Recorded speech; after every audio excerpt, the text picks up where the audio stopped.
총선의 판도를 가를 수 있는 또 하나의 쟁점에 대해서 얘기를 해보겠습니다. 최근 이슈가 되고 있는 검찰 문제입니다. 지난 29일이죠. 검찰이 이 울산시장 선거 개입 및 경찰 하명 수사와 관련해서 청와대 전 민정비서관인 백원우 비서관 그리고 또 한병도 전 정무수석 등 이 전현직 공무원 13명을 무더기로 기소했습니다. 또 이에 앞서서는 이 조국 전 장관의 아들 입시 비리와 관련된 혐의로 인해서 최강욱 청와대 공직기강 비서관을 전격 기소했죠. 자, 이렇게 살아있는 권력에 대해서 수사하고 기소하는 과정에서 이 검찰과 청와대, 법무부가 전대미문의 충돌 양상을 보이고 있는데요. 자, 이 자리에 나오신 논객들께서는 이 사태 어떻게 보고 계십니까? 검찰이 이 짜맞추기 수사와 날치기 기소를 했다 이렇게 생각하십니까? 아니면 이 청와대와 법무부가 수사 방해를 하고 있다 이렇게 생각하십니까? 어떤 분이 먼저? 제가 먼저 얘기드리겠습니다. 네네. 네. 우리가 지난해 여름에 문재인 대통령이 윤석열 검찰총장에게 임명장을 주던 순간이 생생히 기억납니다. 당시 야당에서는 어느 정도 반대가 있었습니다. 왜냐하면 서울중앙지검장을 재직하면서 이 무소불위의 권력을 휘둘렀던 윤석열 당시 서울중앙지검장이 검찰총장이 됐을 경우 과연 공정하게 이러한 사실상의 사법적 판단을 할 수 있을 정도의 검찰 권력을 행사할 수 있을 것인가에 대한 우려가 있었습니다. 그럼에도 불구하고 살아있는 권력을 향해서도 엄정하게 수사해달라고 윤석열 검찰총장을 임명했던 게 바로 문재인 대통령입니다. 하지만 조국 전 장관 사태를 거치면서 윤석열 검찰총장이 보여줬던 행보는 본인이 과거에 특검으로 있었던 상황, 본인이 서울중앙지검장으로 있었던 상황과 크게 다르지 않게 이쪽 저쪽을 가리지 않고 잘못된 부분들에 대해서 명쾌한 수사를 하기 시작했습니다. 하지만 그 수사의 속도, 깊이 이런 부분들이 너무 깊었던 모양인지 조국 전 장관을 비롯한 현 정부의 핵심 인사들은 여기에 대해서 윤석열 검찰총장이 검찰을 향해서 맹비난하기 시작했습니다.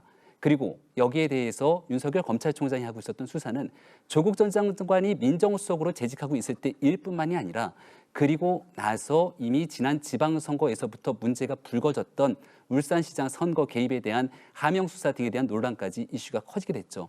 사실 이 문제를 대한민국 민주주의의 관점으로 바라보게 된다면 게이트의 수준을 넘어서 이 부분은 이 정권의 치명적인 상황으로까지 흐를 수밖에 없게 되는 굉장히 중차대한 일이 아닐까라는 생각이 들기도 합니다. 여기에 대해서 저는 두 가지 선택이 가능할 거라고 보는데요. 한 가지 선택이 있다면 대통령 입장에서 살아있는 권력을 향해도 엄정히 수사라고 얘기했기 때문에 내가 임명한 윤석열 검찰총장의 수사 상황을 끝까지 지켜보겠다. 그리고 여기에 문제되는 사람이 있다면 나와 아주 가까운 인사를 하더라도 여기에 대해서 분명한 인사적 책임을 묻겠다라고 하는 첫 번째 선택이 있을 겁니다. 하지만 대통령과 청와대 그리고 추미애 법무부 장관 등이 선택했던 두 번째 선택은 정말로 국민들이 납득하기 어려운 윤석열 검찰총장을 제외한 청와대를 향해서 수사하고 있는 검찰 조직을 와해시킬 수 있을 정도의 수사 방해, 수사 외압이라 부를 정도의 인사가 단행됐죠. 이러한 측면에서 바라보건대 과연 국민들은 이 청와대가 하고 있는 이와 같은 윤석열 검찰총장의 수사를 향한 인사 문제 등에 대해서 어떠한 판단을 내리게 될지는 저는 매우 자명한 일이라고 생각합니다. 일단 이 조국 정국을 보면서 소위 자유한국당보다는 이 조국 정국 이끌어갔던 검찰 아니겠습니까? 대통령의 인사권을 대통령께서 인사권을 사용하시고 나서 결국 입법부에서 인사청문회를 하고 나서 그 후에 혐의와 범죄 사실이 밝혀지면 검찰이 수사 들어갈 수 있다고 봅니다. 그런데 이미 인사청문회 날짜는 합의조차 못하고 있는 이 상황에서 이미 9월 2, 3일로 나중에 합의를 했었죠. 그런데 8월 27일 이미 압수수색을 들어가잖아요. 그건 결국에는 대통령 인사권에도 침해도 되고 입법부의 역할에도 사실 침해가 되는 겁니다. 그런데도 불구하고 자유한국당 의원님들이 들러리 서고 계시는데 박수를 치시더라고요. 그래서 정말 이런 참 초유의 사태가 일어났는데도 불구하고 정말 검찰 수사를 응원하는 모습이 정말 저도 놀랐고요. 또 한편으로는 소위 이 발목 잡으려다가 바지가랑이 붙잡으면 인사청문회 하지 않았습니까? 9월 2, 3일 날 이틀이나 줬는데 오히려 이틀도 못하고 기자간담회 하다 보니까 또 이틀에서 하루로 자기들 스스로 또 압축하면서 9월 6일 날 겨우 했습니다. 이런 부분들이 참 전 입법부의 역할이 좀 너무나 축소되는 스스로 축소시키는 결과를 낳았다고 보고요. 방금 청와대에서 이첩한 수사 요청에 대해서 이첩한 수사에 대해서 왜 자꾸 하명이라고 표현하시는지 모르겠습니다. 그러면 청와대가 직접 수사를 해야 된다든지 청와대가 그럼 직접 나서서 어떤 비리를 혐의를 이미 제보받은 것에 대해서 해야 됩니까? 예를 들면 울산 잠깐만 말씀드리면 김기현 전 울산시장에 대해서도 예를 들면 검설업자와 레미콘 업계와 혹은 동생과 비서실장에 대한 어떤 커넥션들이 지금 자꾸 제보가 들어오다 보니까 이 부분에 대해서 예를 들면 검설업자에 대한 제보에 대해서는 공정위로 이첩을 했고요. 또 이 동생이나 비서실장 이런 부분에 대해 경찰청으로 이첩한 사안입니다. 청와대는 정말 직접 나서지도 않고 정말 본인들이 제보 받은 것에 대해 처벌하고 법적인 절차를 따랐거든요. 이 부분에 대해서 또다시 하명 수사라는 표현을 쓴다면 그럼 청와대가 어떻게 해야 됩니까? 오히려 질문 드리고 싶어요.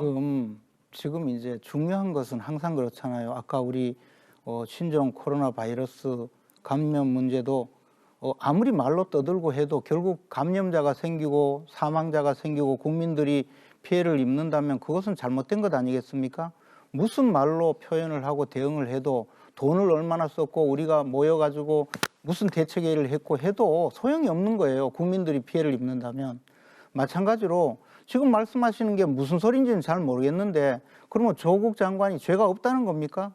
아니 조국 장관 가족이 저지른 수많은 비리 행위가 만천하에 드러났는데 그걸 뒤집어 엎으려고 하다 보니까 별 이상한 말씀을 다 하시는데 그 제가 국회에서 다 지켜보고 있었으니까 그게 얼마나 허황된 이야기인지 충분히 설명할 수 있는데 그것이 다 필요가 없어요. 뭐냐 하면 지금 조사받고 드러난 사실이 있잖아요. 그리고 아마 재판 과정에 다 드러날 겁니다. 근데 어떻게든 그걸 좀 한번 숨겨보려고 손바닥으로 하늘을 가리고 하다가 지금 안 된 것 아니에요. 그리고 대통령은 아마 틀림없이 윤석열 검찰총장으로 임명할 때 이 사람은 충분히 확실하게 내 편이다. 이 사람은 내가 검찰총장을 시켰으니까 내 말만 들을 거다.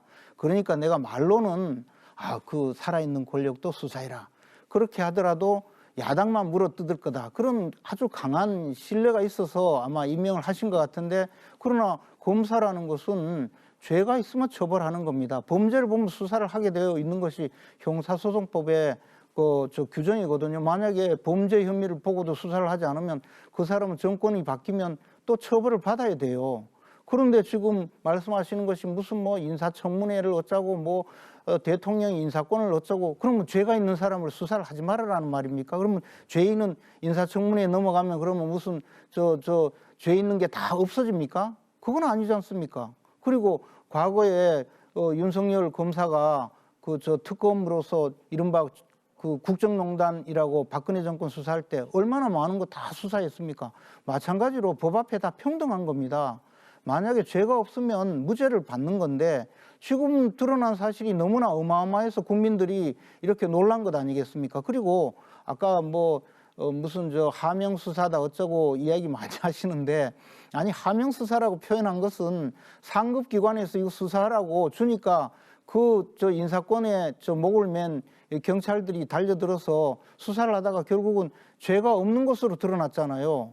그러니까 없는 죄를 뒤집어 씌우려다가 잘못된 건데 그것을 가지고 잘한 것처럼 이야기를 아무리 해도 소용이 없는 일입니다. 이것은 너무나 명백해서 이제 죄값을 치르면 되는 거예요. 다만 문제는 대통령이 정말 친구로서 이 사람은 꼭 시장을 한번 만들어야 되겠다 해서 그런 마음을 갖고 있는데 그 밑에 지금 비서실장도 조사를 받았잖아요. 청와대 비서관실이 3군데서 전부 다 이 송철호 울산시장을 당선시키기 위해서 노력해서 지금 13명이나 재판에 넘어간 것 아니겠습니까?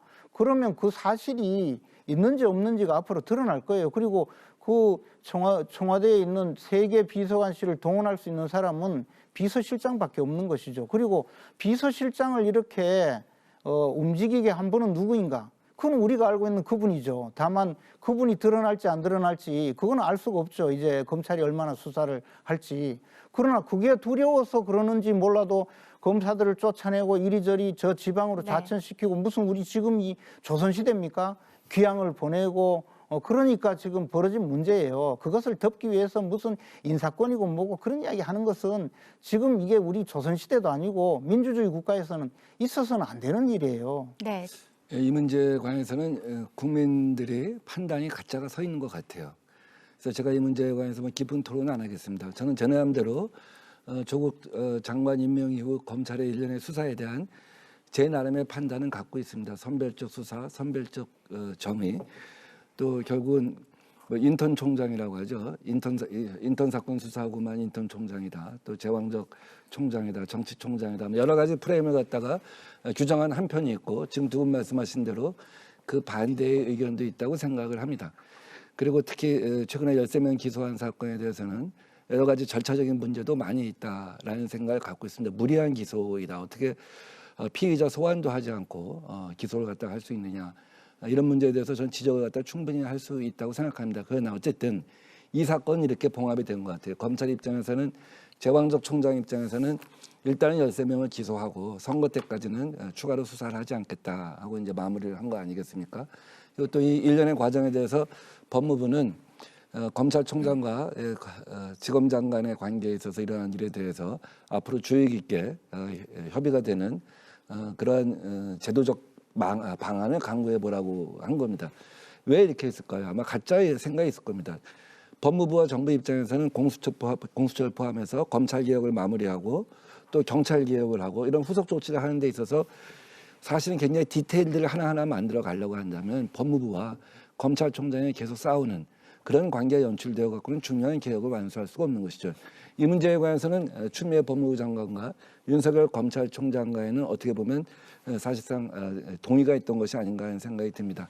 그래서 그런 국면을 갖다 넘겨야 할 필요성 때문에 이제 이런 정리가 된 것이 아닌가 하는 생각이 들고 어쨌든 4월 15일까지 이 문제에 관해서 추가 기소나 수사를 하지 않는다고 한다면 이 문제는 뭐 4월 15일 총선 결과를 보고 판단하자. 저는 검찰이나 법무부가 그렇게 생각했을 거라고 보지 않아요. 그거는 굉장히 정치적인 것이죠. 지금 말씀하신 대로 우리는 진실 위에 항상 겸허하고 진실 위에 그 칼날 위에 항상 서 있어야 되죠. 겸허하게.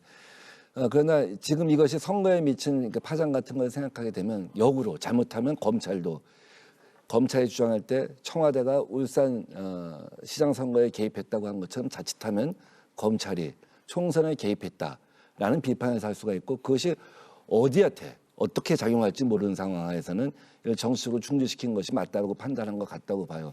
그 부분은 저는 뭐 일리가 있다고 보는데 문제는 그러고 나서 결국은 이제 4.15 총선이 지나고 나서 지금 우리 조국 전 장관 관련 재판이 진행되면서 하나하나 실체가 드러나지 않습니까? 검찰 조사의 내용과 증거 능력에 대해서 마찬가지로 이 부분에 대해서도 검찰 조사의 능력과 증거 능력들이 드러날 거라고 봅니다. 그때 가서 이제 판단을 해도 좋다고 보는데 다만 선거와 관련해서 말씀드리면 지금 이런 휴직에 들어갔기 때문에 그렇게 큰 영향을 안 미칠 것 같은데 중요한 거는 제가 아까 모두에 말씀드렸던 것처럼 선거를 함에 있어서 겸손한 것이 제일 중요하다고 봅니다. 이런 부분에 있어서 그 능동적인 중도층 혹은 능동적인 어떤 그 정치에 대해서 좀 비판하는 그런 층들이 바라볼 때는 사실 퍼센테이지는 높지 않지만 굉장히 중요한 문제로 바라볼 수가 있기 때문에 저희가 그 부분에 대해서 항상 혹시 우리한테 부족한 부분이 있는가 겸허하게 바라보고 갈 겁니다.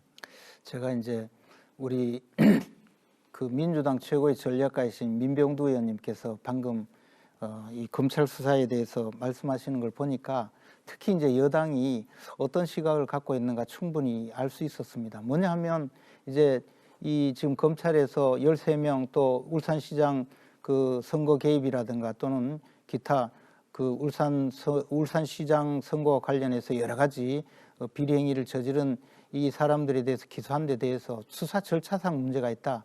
증거에도 문제가 있을 것이다. 그러므로 나중에 심판받을 것이다. 그런 생각을 하시고 있는 것 같고 실제로 또 막 그렇게 생각하시죠? 전 그렇게 얘기 안 했는데. 어쨌든 근데 이제 그렇게 얘기 안 했는데 자기가 비판하고 싶은 것을 이렇게 맞춰놓고 어쨌든 말씀은 저 취지는 그런 것 같아요. 그래서 저 수사 절차에 문제가 있다. 뭐 피의자 신문도 없이 피의자 소환도 없이 어떻게 기소를 할 수 있느냐 이런 말씀을 하시는데 사실 이게 정말 좀 황당한 이야기죠. 검사들 수사 한참 하고 있는데 그냥 다 쫓아냈죠. 수사 못하게.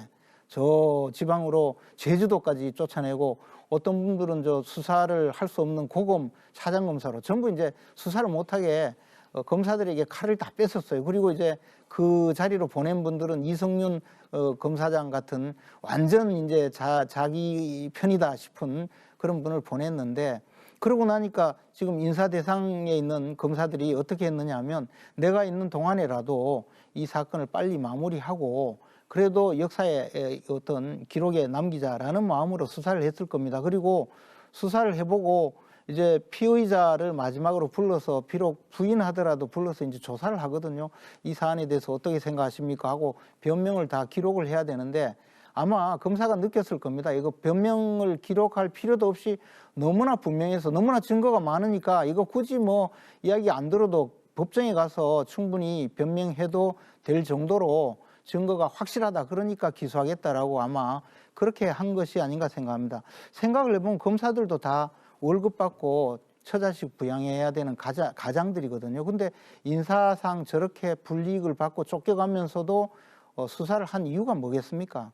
그건 마지막으로 남아있는 약간의 직업적 양심입니다.